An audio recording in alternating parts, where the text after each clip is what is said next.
할렐루야.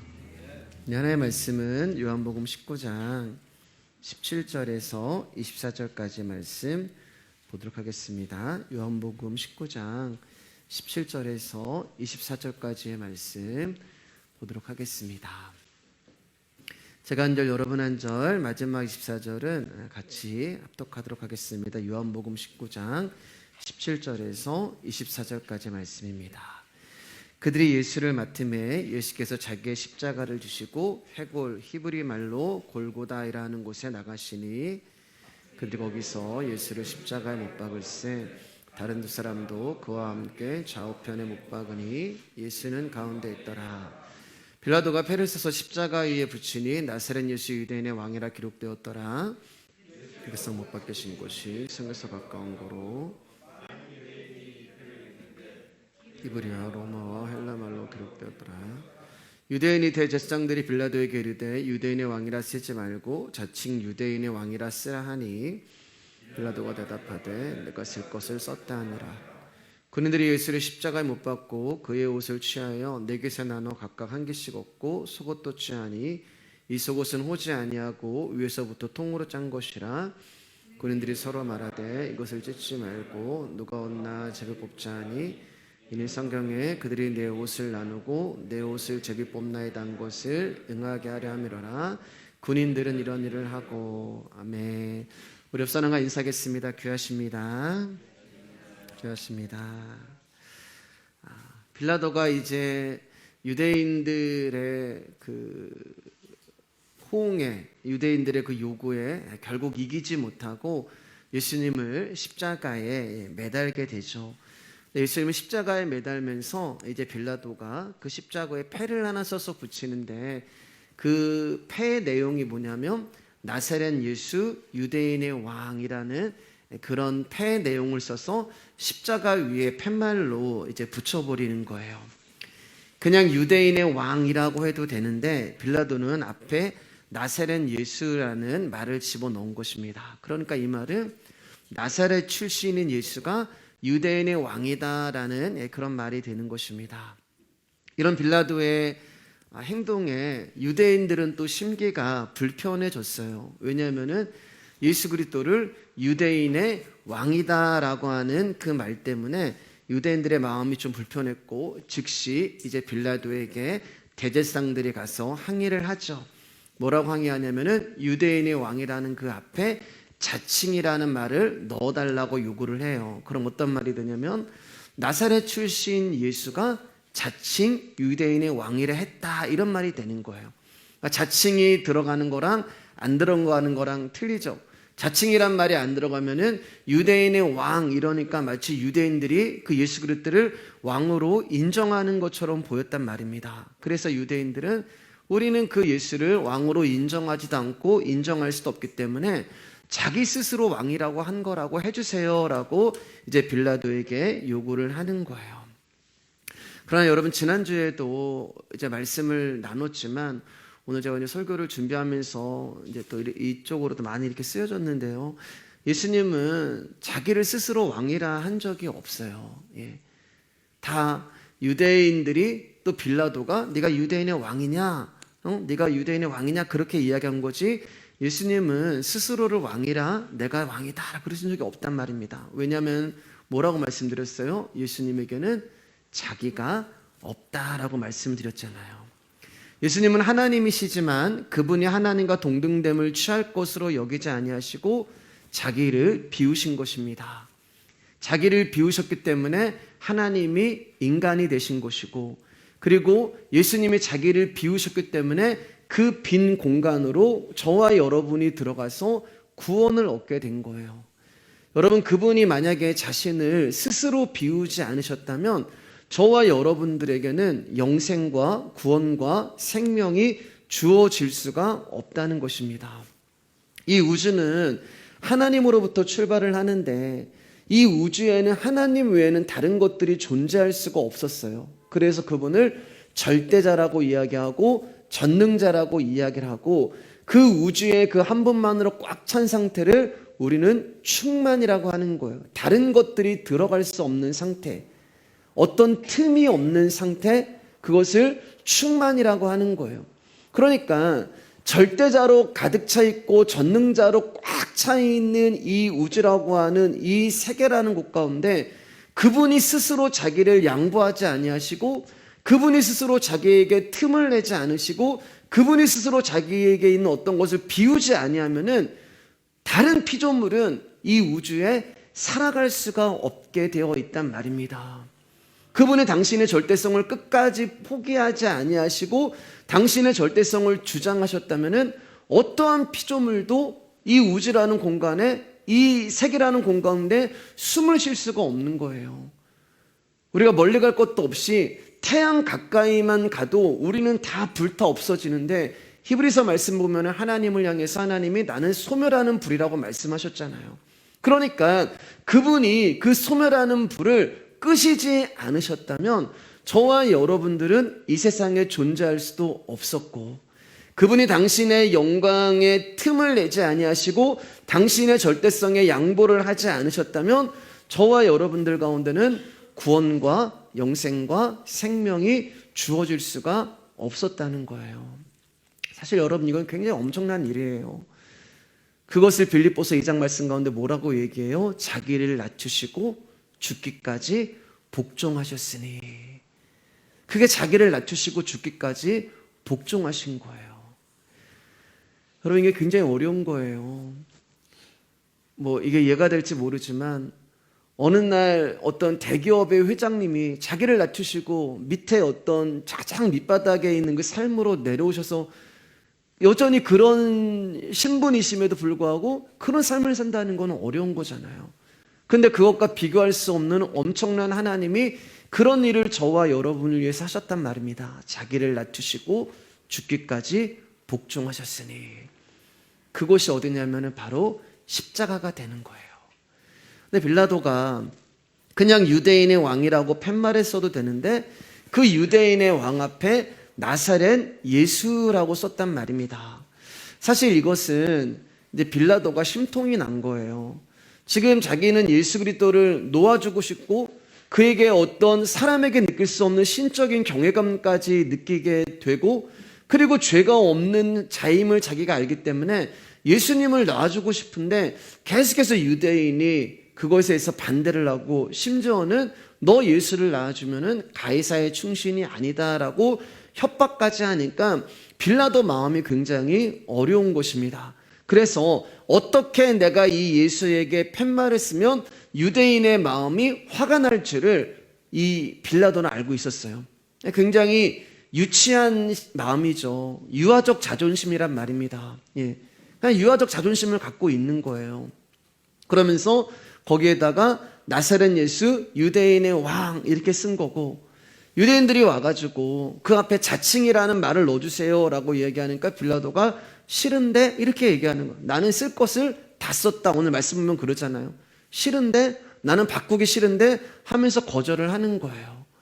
그런데 우리가 보면은 굉장히 유치한 일이고 유아적 자존심을 부리고 있는 빌라도는 스스로 그렇게 한 것이 아니라 이 역시 하나님이 빌라도를 통하여 일하고 계십니다. 처참하게 죽어가고 있고 정말 고난받고 고통받고 있는 그 십자가 그 현장에서 하나님은 빌라도를 통하여서 내 아들 예수가 왕이다라는 것을 지금 온 땅 가운데 하나님이 선포하고 있는 거예요. 비록 내가 내 아들을 십자가에 내어주고 비록 내 아들이 지금 처참하게 죽어가고 있지만 그 아들은 왕이다라는 것을 하나님이 선포하고 계시는 것입니다. 나사렛이라고 하는 그 말은 이스라엘 가운데서 굉장히 변방이에요. 변방.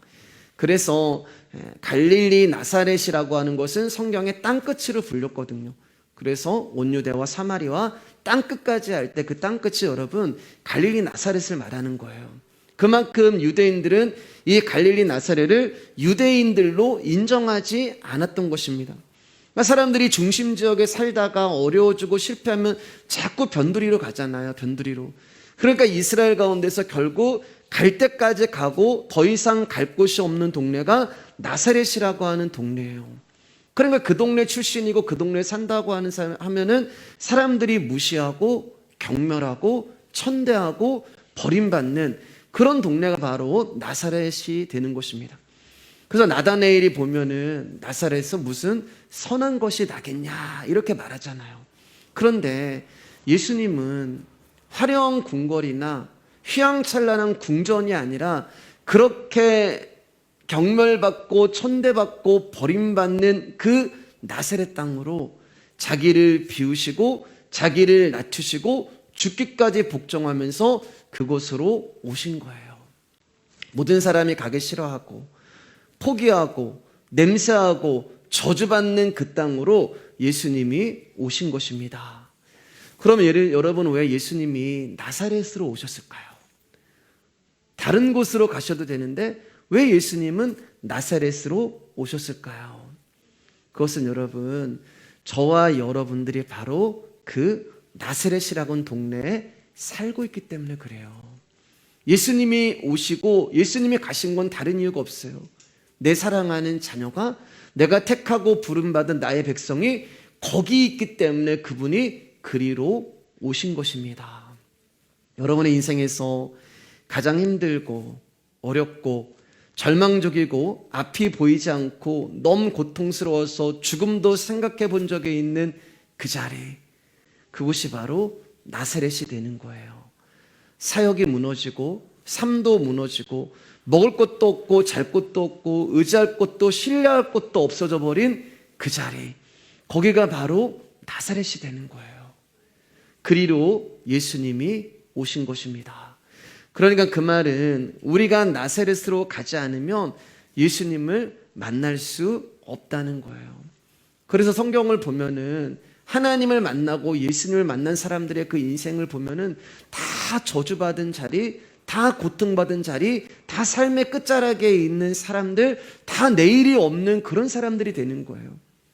거기서 예수 그리스도가 그들과 함께 발걸음을 출발하려고 하시는 것입니다. 나사렛 예수, 그분이 나사렛으로 오신 이유는 바로 저와 여러분이 거기에 있기 때문이에요. 그리고 그곳에서 그분은 저와 여러분의 왕이 되어 주시는 것입니다. 생각조차 하고 싶지 않고, 별로 가고 싶지도 않고, 머물고 싶지도 않고, 아니 스치고 싶지도 않는 나의 어떤 상처와 아픔과 억울함과 눈물만 있는 나사렛에 예수 그리스도라고 하는 그 하나님의 아들이 오신 것은 바로 그곳에서 죄에서 건져내야 하는 자기 백성인 저와 여러분이 그곳에 있기 때문에 오신 거예요. 하늘의 왕이 그곳으로 오셨고 하나님의 아들이 그곳으로 오신 것입니다. 거기가 어디예요, 여러분? 바로 십자가가 되는 거예요. 그래서 돌아가시는 그 순간까지 예수님은 그 나사렛에서 건져내야 하는 오른편 강도를 찾아가신 거예요. 거기가 나사렛이 되는 거예요. 그리고 당신이 택하시고 부르신 백성들을 오늘도 자기를 낮추시고 복종하시면서 비워낸 당신 안에 집어넣으시고 하나님 나라로 데리고 가시려고 예수 그리스도는 오늘도 십자가에 오르시는 것입니다. 여러분, 사역은 끊임없이 자기가 비워지는 거예요. 요새 제 안에 참 이 싸움이 많습니다, 여러분. 자기가 없는 게 사역이에요. 그래야지 주님이 하시는 거예요. 내가 있으면 내가 사역하는 거고, 내가 있으면 내가 이 교회를 세우는 것이고, 내가 있으면 내가 이 교회를 끌고 가는 거예요. 그런데 사역은 자기가 없는 것입니다. 내가 비워지고 없어진다는 것은 결국 나라는 존재가 소멸이 되고 나라는 존재가 죽는 거예요. 그런데 누가 죽고 싶은 사람이 있겠어요? 누가 자기가 소멸되고 싶은 사람이 있겠어요? 사람이라고 하는 존재는 다른 사람을 죽여서라도 내가 살고 싶은 존재지 자기가 죽고 자기가 소멸되는 것을 원하지 않는 것입니다. 그렇기 때문에 여러분, 내가 비워진다고 하는 것은 진짜 위대한 일이에요. 영성이 무엇이냐? 여러분, 무슨 능력이 나타나고 어떤 대단한 어떤 그런 권능이 나타나는 게 영성이 아니에요, 여러분. 진짜 영성은 뭐냐? 내가 없어지는 거예요. 지난주도 이런 말씀을 드리고 계속 이어서 하는데, 여러분 솔직히 우리 안에 얼마나 많은 내가 있어요. 신앙생활을 내가 1년하고 2년하고 수십 년 했다고 하지만 여전히 내 안에 내가 있잖아요. 비워진 것 같은데 또 내가 있고, 이쯤이면 어느 정도 된 것 같은데 들춰보면 또 내가 있고, 끝도 없이 내가 나오고, 우리가 바로 그런 존재란 말입니다. 자기가 없는 거 진짜 위대한 일이라고 말씀을 드렸어요. 그래서 하나님이 저와 여러분들을 어디까지 끌고 가는 거예요? 죽음이라는 곳에 저와 여러분들을 끌고 갈 때, 저와 여러분들이 언젠가 그 관이라는 곳에 들어갈 때 진짜 내가 없는 상태가 되잖아요. 자기가 없어지는 거예요. 무덤에 들어갈 때 저와 여러분들이 비워지는 것입니다. 하나님은 거기까지 일하시는 거예요. 왜요? 내가 있으면 하나님 나라 들어갈 수가 없거든요. 그래서 예수 그리스도는 계속 우리의 인생 가운데 끊임없이 우리를 비워내는 그런 고난과 고통을 허락하시는 거예요. 관계의 어려움도 허락하시는 거예요. 그러면서 점점 나를 비워가면서 그 안에 예수를 채워서 예수 그리스도로 만들어서 하나님 나라로 들어가게 하시는 것입니다.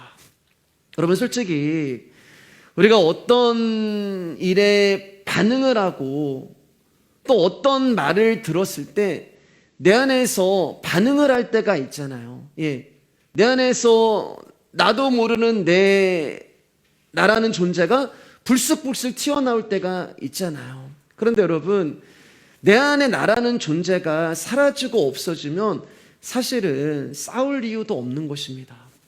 반응할 이유도 없는 거예요.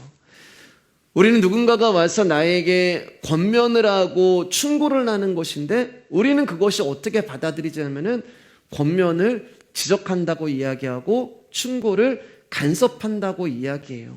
우리는 다 똑같은 존재예요. 그게 우리의 죄성이고 부패성이에요. 한마디로 못 받아들이는 거예요.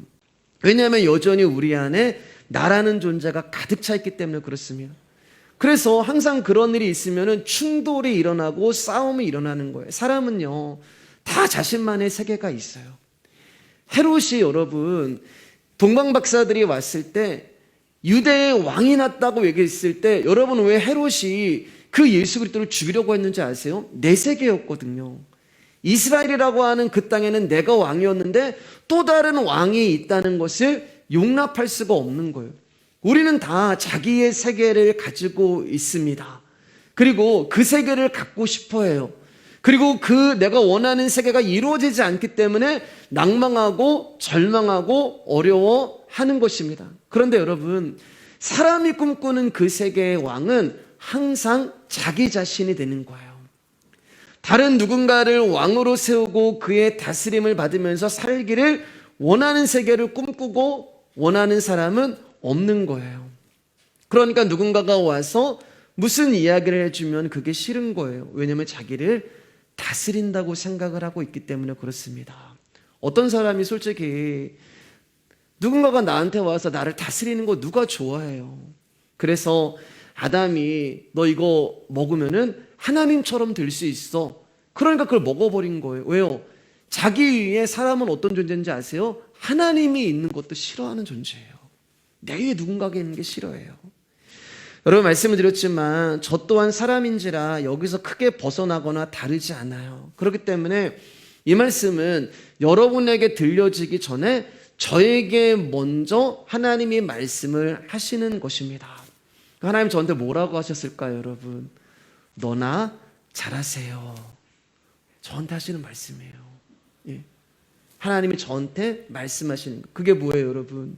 다른 사람이 어쩌고 저쩌고, 교회가 이렇고 저렇고, 이럴 땐 저래야 되고 저럴 땐 저래야 되고, 그런 거 신경 쓰지 말고 자꾸 그런 것을 남에게 적용하지 말고 너한테 해. 자기한테 하라는 거예요. 여러분 자기를 돌아보시고 그리고 남을 보시기를 주님의 이름으로 축복합니다. 자기를 보면 여러분 내 안에 들보가 있단 말이에요. 근데 자기를 보지 못하니까 자꾸 다른 사람의 티만 보이는 거예요. 근데 자기를 봤을 때 내 안에 들보가 있으면 나는 들보가 있는 존재인데 티가 있는 사람은 훌륭해 보이는 거예요. 그러니까 우리는 내 안에 있는 들보를 보지 못하니까, 나를 보지 못하니까 자꾸 남을 보게 되는 거예요. 솔직한 얘기로 저와 여러분들이 자기 자신을 제대로만 볼 수 있다면 우리는 다른 사람의 이야기를 할 게 없어요. 할 말이 없는 자입니다. 왜요? 부끄럽잖아요. 나세렛이라고 하는 그 동네에서 냄새 풀풀 나고 아무도 보지 않고 정말 생각하지도 않고 그런 더럽고 저주받은 그런 자가 난데, 그런 나를 위하여서 하나님이 당신의 절대성을 비우고 나 같은 존재를 구원하기로 왔는데 그 은혜를 알아버리면 여러분 어떻게 우리가 다른 사람을 볼 수가 있겠어요? 그냥 하나님 은혜입니다. 은혜입니다. 이 고백에는 다른 것이 없고, 이 은혜를 입은 사람은 여러분 제가 여러 번 얘기하지만 다른 사람들이 어떻게 보이는가? 긍휼히 보이는 거예요. 불쌍해 보이는 거예요. 그 사람이 용서가 되고 그 사람이 이해가 되는 것입니다. 여러분 개척하고 제가 말씀을 전하고 복음을 계속해서 전하는데 여러분 이 말씀이 여러분들을 얼마나 변화시켰나요? 아니면 그냥 이 말씀만 듣고서 여전히 내 입술에서 나오는 언어는 똑같고 여전히 내 안에 있는 성품은 똑같고 여전히 내가 하는 행동이 똑같다면 죄송하지만 여러분은 말씀과 여러분의 삶이 분리되어 있는 거예요. 그냥 이 시간만 말씀이지 예배당을 나가면은 나는 다시 인간적인 욕구로 가득 차 있는 존재가 되는 것입니다. 나를 보면 어떤 마음이 드세요, 여러분? 끊임없이 반응하는 내가 보이잖아요. 갈등하고 있는 자, 요구하는 자, 인정받고 싶은 자, 소욕으로 충만한 자, 욕망으로 가득 찬 자, 그리고 무엇보다도 자기를 너무나도 사랑하는 이기적인 자. 그러니까 내 안에 하나님은 어떤 싸움을 하시냐? 이 자를 하나씩 비우시는 거예요. 완전히 다 비워질 때까지 우리는 이 싸움을 하는데, 하나님이 당신의 절대성을 비우시고 우리를 받아들이신 것처럼 우리 역시 우리 안에 어떤 공간이 있어야지만 그분을 받아들일 수 있단 말입니다. 그렇기 때문에 하나님은 우리의 자아를 벗겨가시는 거예요. 하나씩 벗겨가면서 그곳으로 당신의 성품을 집어넣어 주시고 당신의 생명을 집어넣어 주시고 당신의 마음을 집어넣어 주시고 당신의 눈물을 집어넣어 주시고, 그러니까 여러분의 자아가 벗어질수록 여러분은 예수 그리스도를 닮은 존재로 변하게 되는 거예요. 그분의 성품과 그분의 마음과 그분의 긍휼과 그분의 눈물로.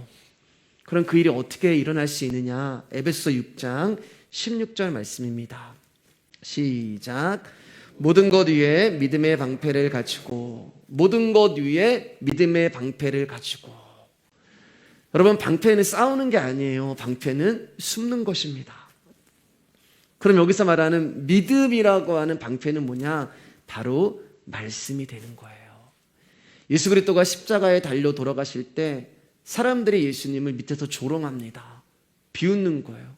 여러분 누군가가 나를 조롱하고 나를 비웃고 나에 대한 험담을 하고 나에 대해서 뒤에서 쑥덕덕거리는 얘기를 듣게 되면은 여러분들 그거 못 참으시잖아요. 예.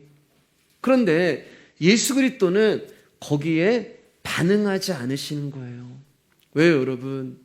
그분은 당신을 부르신 하나님 아버지의 말씀이 너는 십자가에 매달려 죽는 거야 라고 얘기했을 때 그 말씀대로 사셨기 때문에 그렇습니다. 예수님은 자기가 없었다고 말씀했잖아요. 자기를 하나님 나라에다가 놓고 오신 거예요. 그렇기 때문에 그에게는 믿음의 방패, 즉 말씀만 그에게 있는 것입니다. 그렇기 때문에 예수님은 그 말씀 뒤에 숨게 되는 거예요. 자신이 싸우는 게 아니에요. 자신의 정체성이 드러나지 않습니다. 말씀만 보이는 거예요. 우리는 하나님의 내가 아들인데, 내가 목사인데, 내가 누구인데, 너희들이 나를 몰라줘? 이런 걸로 나가지만 예수님은 지금 믿음이라고 하는 말씀이라고 하는 그 방패 뒤에 숨으니까 무슨 일이 일어나요, 여러분? 싸움이 되지 않는 거예요. 왜요? 싸울 상대방이 없거든요. 싸움이라는 것이 어떤 존재와 존재끼리 싸움이 되는데 나는 씩씩거리고 있는데 내 상대방은 없어요. 뭐만 보여요? 말씀만 보이는 거예요. 그래 나는 뭐랑 싸우냐면은 말씀만 싸우게 되는 거예요. 여러분, 우리가 어떤 사단의 유혹과 미혹과 싸울 것은 예수 그리스도의 이름이 아니라 바로 예수님이신 말씀이 돼야 하는 것입니다. 왜냐하면 저와 여러분들은 그 유혹과 미혹에서 절대 이길 수 없는 자들이에요. 그래서 예수님도 믿음의 방패를 가지고 싸우고 계시는 것입니다. 말씀이라는 방패가 없는 자들은 자신의 의가 드러날 수밖에 없어요. 방패가 없기 때문에, 말씀이 없기 때문에. 그러니까 그 사람은 전부 얘기를 나누고 하다 보면은 자기 얘기밖에 없는 거예요. 그래서 내가. 그렇기 때문에 여러분, 이 시간이 진짜 귀한 시간이에요. 자, 이 말씀이 나에게 들려진다는 것이 여러분에게 굉장히 귀한 시간이 되는 것입니다. 사랑하는 여러분, 여러분의 삶이 매일매일 말씀으로 충만하시기를 주님의 이름으로 축복합니다. 선포된 말씀을 그냥 한 귀를 듣고 한 귀를 흘려보내지, 말씀은 그러시면 안 돼요, 여러분. 다시 한번 곱씹고 묵상하고, 그리고 지난주에 제가 말씀했던, 간증했던 것처럼 청년처럼 하나님 말씀이 나에게 들리지 않는다면은 그것을 가지고 다시 한번 주님 앞에 엎드리고 그분의 긍휼을 구하고, 이러면서 저와 여러분들은 점점 성숙해 가게 돼 있는 거예요. 다른 게 저와 여러분들을 악에서 구원해 주시는 것이 아니라 말씀이 우리를 구원해 주시는 것입니다. 그 말씀을 먹는 것이 우리 가운데 무기가 되는 거예요. 여러분, 솔직히 이제 제 메시지를 1년 넘게 쭉 들으셨지만 처음에는 조금 힘드셨잖아요. 소화도 조금 안 됐고, 조금만 먹어도 소화가 안 되는 거, 조금만 먹어도 이게 배가 아프잖아요. 배가 부르잖아요. 그러니까 못 먹는 거예요. 조금 먹고 못 먹게 되는 거예요. 그런데 여러분, 우리의 위가 참 능력이 있어서 계속 먹다 보면 무슨 일이 일어나요? 위가 늘어나게 되어 있는 것입니다. 여러분, 많이 늘어나셨죠? 아멘 해주세요. 많이 늘어나셨죠? 네. 이제는 늘어나는 거를 넘어서서 여러분 과식을 하실 때도 있는 것입니다. 처음에는 제 말씀 들었을 때 헷갈리기도 하셨고, 어떤 분들은 신앙생활 평생 했지만 한 번도 못 들어본 말씀이다, 이상한 말씀 아니냐라고 얘기하신 분도 계셨고, 늘 같은 이야기하고 지루하고, 왜 설교는 30분만 해야지 1시간을 넘어가는지 모르겠다, 지겹고, 그게 소화가 안 되는 거예요. 그런데 그 말씀이 나에게 생명이고 양식이 되기 때문에 이제는 그 말씀이 내 안에서 살아서 나를 움직이는 그 일을 하게 되는 것입니다. 여러분, 이제 식당 가서 지난번에도 말씀드린 것 같은데 밥을 먹으면 배부르다라고 이야기하는데 또 커피숍 가면 빵을 조금 전에 먹은 그 식사만큼 드시잖아요. 보는 순간 위가 늘어나 버리는 거예요. 저는 우리 말씀에게 예배 시간이 그런 시간이 됐으면 좋겠습니다.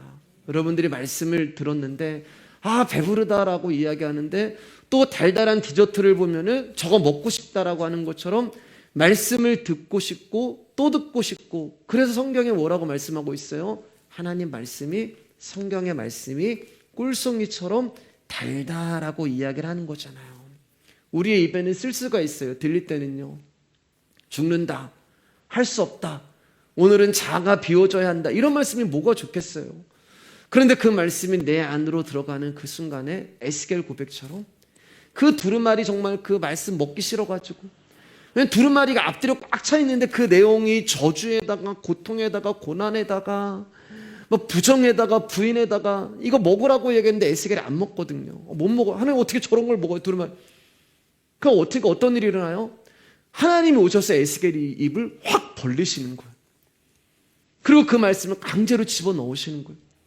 여러분들이 하나님 택하신 백성이 맞다면 하나님은 이 말씀을 여러분의 입을 벌리시고 강제로 집어넣으시는 일이 일어납니다. 근데 그때 에스겔이 뭐라 그래요? 내 입에 그렇게 아프고 쓰고 먹기 싫었던 말씀이 내 안에 들어오니까 꿀송이처럼 달달하고 이야기하는 거예요. 이것은 먹어본 사람만 아는 것입니다.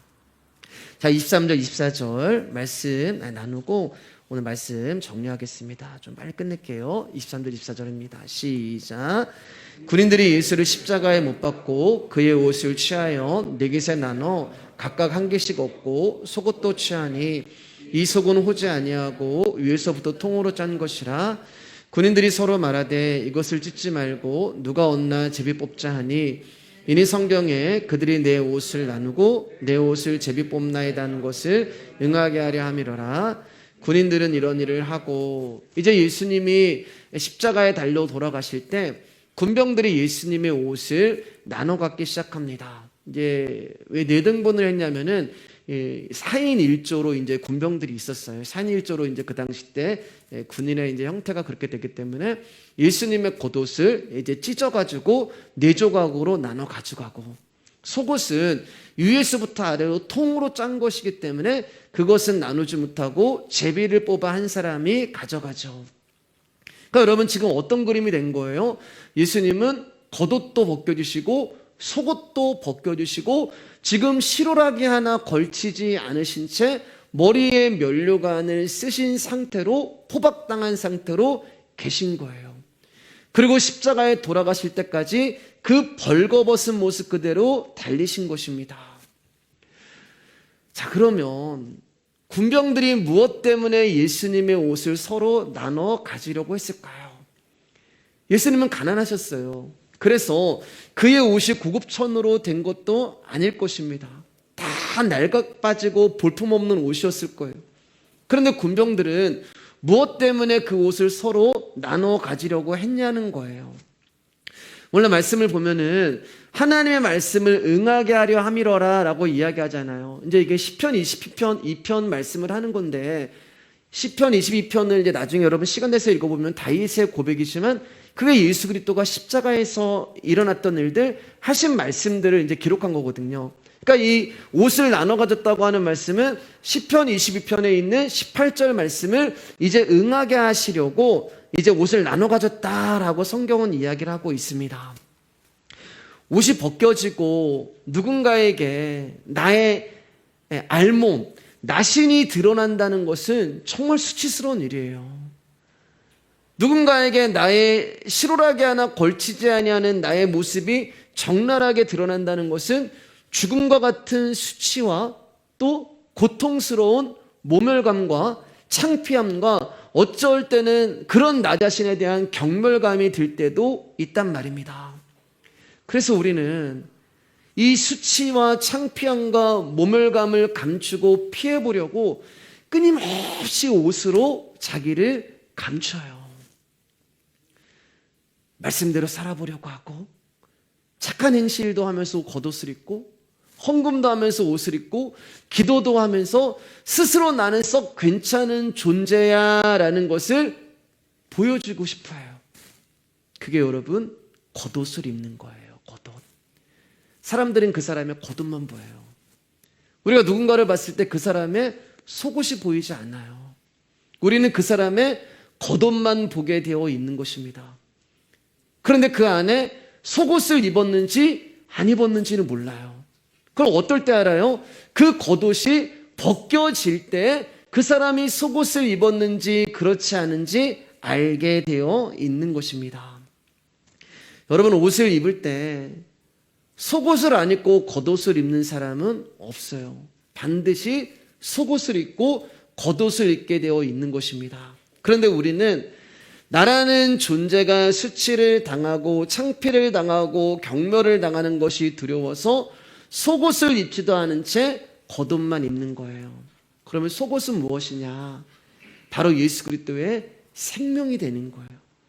그분의 존재적 가치가 되는 것이고 나에게 완전한 자유를 주시는 말씀이 되는 것입니다.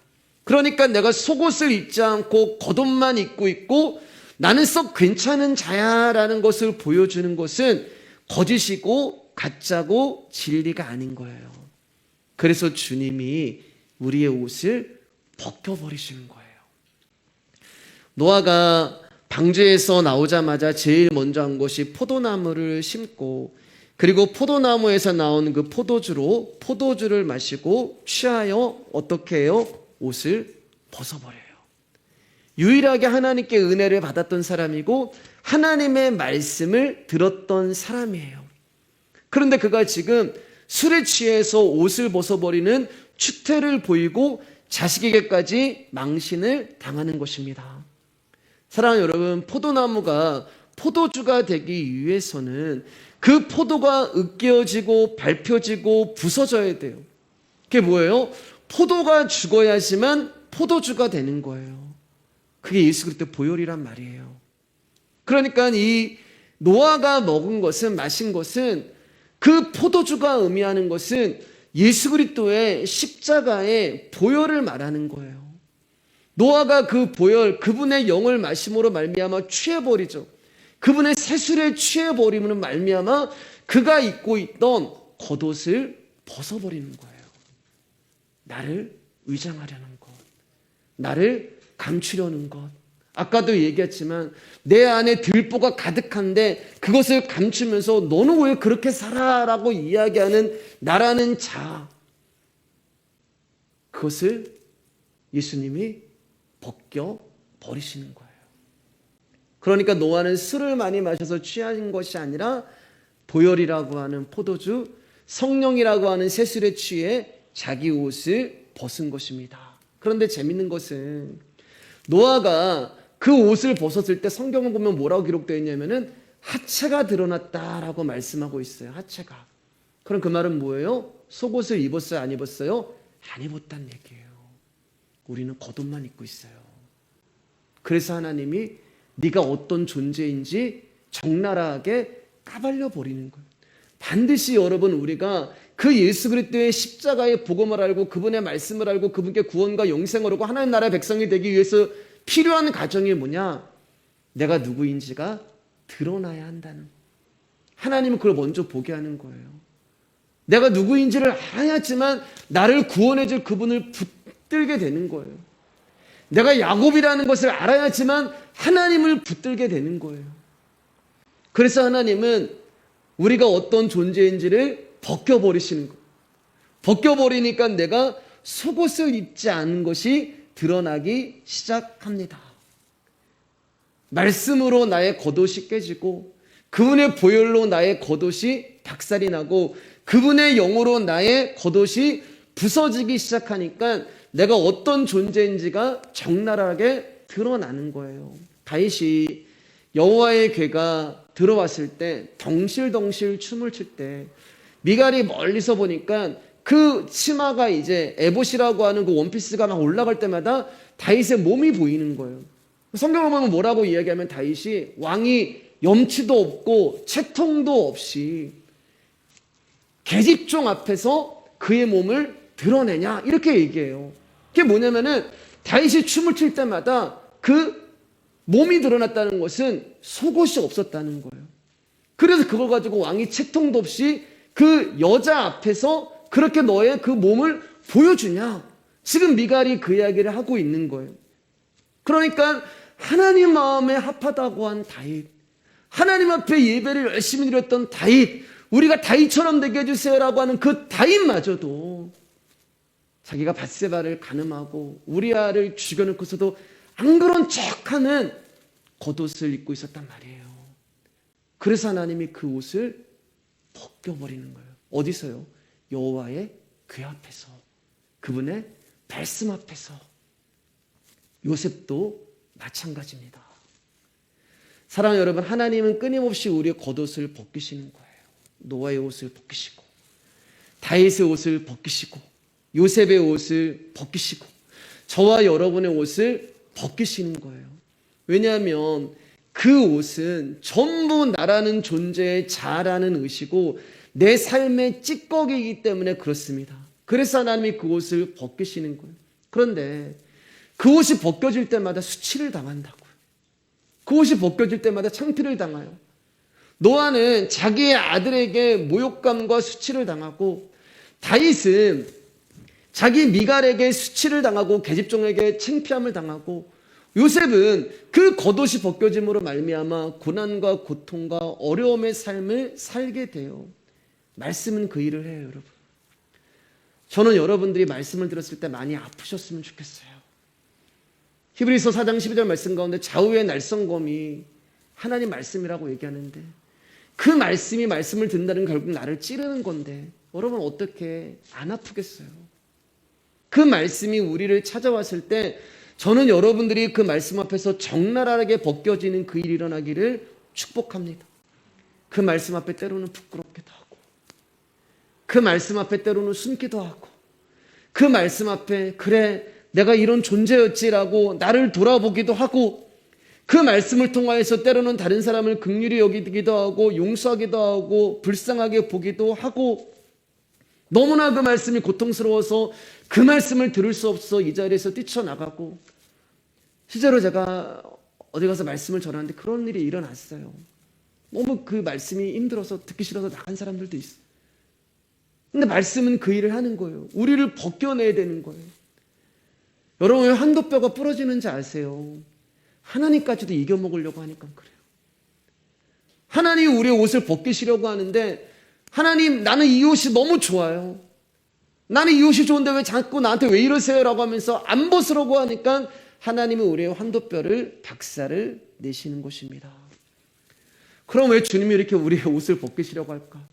왜 우리의 겉옷을 벗기시려고? 속옷은 당연히 안 입었으니까 왜 벗기시려고 하는 거예요? 그분이 당신이 벗으신 겉옷과 속옷을 우리 가운데 입혀주시려고 벗으시는 거예요. 옷을 입고 있는데 어떻게 다른 옷을 입을 수가 있겠어요? 옷이라고 하는 것은 나에게 딱 맞는 예복. 마태복음 보면은 이제 왕이 그 사람들을 초대하는데 예복을 왕이 준비를 했거든요. 근데 어떤 사람은 그 잔치에 왔는데 왕이 준비한 그 예복만 입은 사람만 그 잔치에 들어가는데 이 사람은 자기가 스스로 예복을 맞춰갖고 왔어요. 그러니까 왕이 딱 보니까 다 그 왕이 준비한 예복을 입고 있는데 그리스도의 옷이란 말이에요. 너는 왜 네가 예복을 입고 왔니? 그렇게 말씀하세요. 나라는 겉옷을 입고 온 거. 그거 뭐라고 해요? 내어 쫓으라고 얘기해요. 예복이라는 것은 여러분 내 몸에 딱 맞아야 되잖아요. 신랑이 예복을 입을 때 몸에 딱 맞아야 되잖아요. 그러기 위해서는 우리가 알몸이 되어야 하는 거예요. 그래서 하나님이 창세기 보면 아담을 벗은 채로 내버두시는 거예요. 그리고 발가벗고 있는 그에게 가서 하나님이 당신의 예복인 가죽옷을 그에게 입혀주시는 것입니다. 그분이 왜 옷을 벗었어요? 그분이 왜 겉옷을 벗으시고 속옷은 안 벗으셔도 되는데 왜 속옷까지 벗으셨어요, 여러분? 저와 여러분에게는 속옷도 없고 겉옷도 없기 때문에 그분의 속옷과 겉옷이 나에게 입혀져야지만 내가 하나님의 백성이 되기 때문에 그러면 이 예수 그리스도의 옷을 지금 네 등분해서 가져가고 속옷을 제비 뽑아다 가져간 사람은 누구예요? 바로 저와 여러분이 되는 거예요. 그 군병들 예수 그리스도의 옷을 가져간 사람들은 바로 저와 여러분이 되는 것입니다. 우리를 그리스도의 옷으로 입히시고 구원하시기로 한 그 말씀이 오늘도 우리 가운데 응하고 있는 것입니다. 2000년 전의 이야기가 아니에요, 여러분. 이 말씀을 응하게 하려 한다. 시편 말씀이 얼마나 지식적으로 그렇게 얘기해요. 그러면 여러분 2000년 전의 이야기예요. 그러나 성경은 지금 나의 이야기예요. 지금 이 말씀을 통하여서 하나님이 나에게 그 옷을 입혀주고 있는 것입니다. 우리에게 완전한 자유인 속옷과 완전한 율법인 겉옷을 주시려고 예수님이 십자가에서 다 그 옷을 벗겨주신 거예요. 그렇게 벗겨진 예수님의 겉옷이 나에게 입혀짐으로 내가 의로운 자가 되었고 그리스도의 속옷이 나에게 입혀짐으로 말미암아 내가 구원을 얻은 거예요. 그리고 십자가에 벗겨진 그리스도의 옷이 나에게 입혀짐으로 저와 여러분들이 하나님의 자녀가 된 것입니다. 그러니까 우리의 벗겨짐은 그리스도의 옷을 입기 위하여 벗겨지는 것이고 그리스도의 벗으심은 우리에게 당신의 옷을 입혀주시기 위하여 그가 벗으신 거예요. 그럼 여러분 저와 여러분들이 할 일이 뭐가 있겠어요? 딱 하나예요, 여러분. 십자가 앞에 서는 것입니다. 말씀 앞에 서는 거예요. 하나님 나는 이런 존재고 그래서 나는 주님의 긍휼이 필요하고 그래서 나는 주님의 은혜가 필요한 자입니다. 라고 벌거벗은 몸으로 말씀 앞에 십자가 앞에 설 때 그분이 당신이라는 그리스도의 옷을 가지고 오셔서 내 몸 사이즈에 딱 맞는 옷을 입혀 주실 거예요. 오늘도 그 겉옷과 속옷으로 그리스도의 옷으로 오늘도 거듭나는 저와 여러분들 되기를 주님의 이름으로 축복합니다.